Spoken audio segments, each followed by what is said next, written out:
Verdon en lui-même est un territoire très rural, situé à la frontière entre les Alpes et la Provence. Un territoire qui a été marqué de tout temps par des paysages grandioses, par un certain nombre de patrimoines exceptionnels de faune, de flore et de traditions historiques effectivement riches.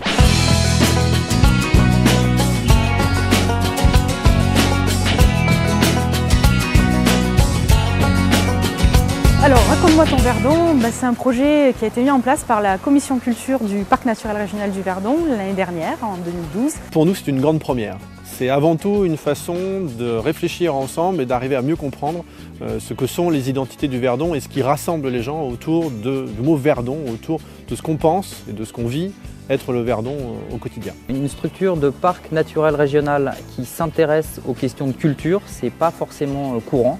Donc c'est une des premières spécificités de ce projet.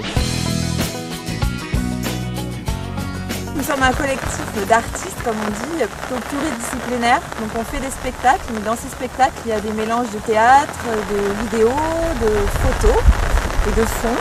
La seconde spécificité de ce projet, c'est justement la manière qu'il a de vouloir croiser des regards et donc de mettre en scène quelque part, ou en tout cas en discussion, une approche plutôt sociologique, une approche plutôt ethnographique, une approche d'artiste et puis aussi l'approche évidemment d'une structure telle que celle d'un parc naturel régional. Ce qui nous intéresse tout particulièrement, c'est de mieux comprendre ce que les gens voient du Verdon, vivent du Verdon et connaissent du Verdon en dehors des grandes gorges, en dehors du plateau de Valençol et du lac de Sainte-Croix par exemple que tout le monde connaît et que les touristes viennent voir en masse. Nous on le sent avec beaucoup de curiosité, c'est-à-dire qu'on a très envie de le découvrir ce territoire, d'autant que la façon dont on en entend parler de l'extérieur, puisqu'on n'est pas d'ici, c'est beaucoup une image très positive, magnifique et tout ça, mais de loisirs. Et nous, ce qui nous intéresse, c'est justement d'entrer dans ce territoire par d'autres portes qui sont celles que vont nous ouvrir les gens qui habitent ici. Ce qui va ressortir de ce travail-là, ça va nous permettre de continuer sur de nouveaux projets, de nouvelles thématiques à creuser. Alors, approfondir les connaissances, valoriser certains sujets. Et du coup, finalement, ça va donner un peu le programme de travail pour les années à venir de cette commission culture et peut-être aussi de manière plus large d'autres commissions du parc. Voilà.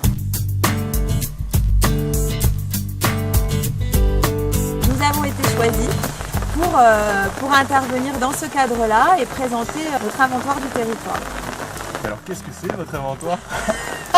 Alors, l'inventoire, dans le mot inventoire, il y a inventer, imaginer, territoire, portrait de territoire et inventaire. Voilà. Cette journée, c'était un petit peu le lancement du travail des artistes et le premier rendu des chercheurs. Donc en fait, on a organisé une réunion des membres du comité de pilotage. Et donc l'idée, c'était de présenter la première étape du rendu de l'ethnologue et du sociologue et de pouvoir échanger à ce sujet.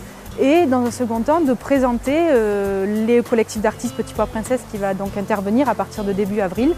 Et on voulait finalement faire un peu la transition entre les chercheurs et les artistes et voir comment tout ça allait dans les mois qui arrivent, se mettre en place.